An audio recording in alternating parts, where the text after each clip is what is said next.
தமிழக அரசியலில் விஜய் பெருவாரியான தொகுதியில் வெற்றி பெற்றாலும் தனி பெரும்பான்மையுடன் ஆட்சி அமைக்க முடியாத சூழல் உருவாகிய நிலையில் திமுக கூட்டணியில் இருக்கும் கட்சிகளை அரவணைத்து சென்று ஆட்சி அமைத்தார். தற்போது விஜய்க்கு ஆதரவளித்த விசிக பின்வாங்க முன்வந்துள்ளது. இதன் மூலம் விஜய்க்கு சிக்கல் வர துவங்கியுள்ளது. தவேக கட்சி ஆரம்பித்த 2 வருடத்தில் மக்களிடம் பெரும் மாற்றத்தை ஏற்படுத்தி ஆட்சி அமைக்க மக்கள் வாக்களித்தனர். விஜயை பொறுத்தவரையில் ஆரம்பத்திலிருந்தே அதிமுக என எங்கும் பெயர் சொல்லாமல் பிரச்சாரம் செய்து வந்தார். திமுக பெயர் மட்டுமே சொல்லி வந்த நிலையில் தற்போது திமுக கூட்டணியில் இருந்த காங்கிரஸ், விசிக, கம்யூனிஸ்ட் போன்ற கட்சியின் ஆதரவு பெற்று முதல்வராக பொறுப்பேற்றார். இந்நிலையில் தான் விசிக தலைவர் விஜயின் ஆதரவில் இருந்து பின்வாங்க துவங்கியுள்ளதாக கூறப்படுகிறது. அதிமுக 2ஆக பிளவுபட்டு தவேகவுக்கு ஆதரவு கொடுக்க முன்வந்துள்ளதுதான் விஜய்க்கு சிக்கல் என்றே சொல்லப்படுகிறது. தவேக ஆட்சி அமைக்க இருந்த நிலையில் அதனை திமுக, அதிமுக 2 கட்சிகளும் சேர்ந்து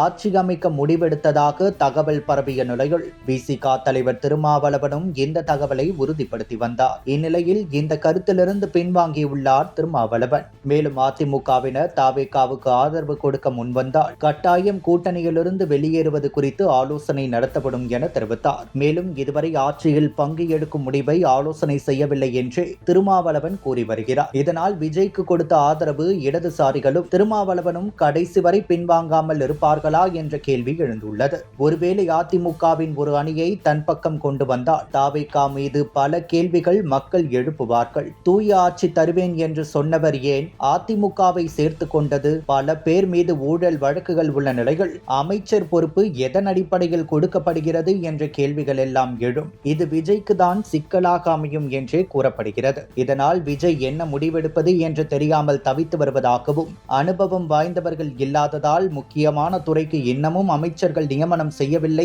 என்பது குறிப்பிடத்தக்கது.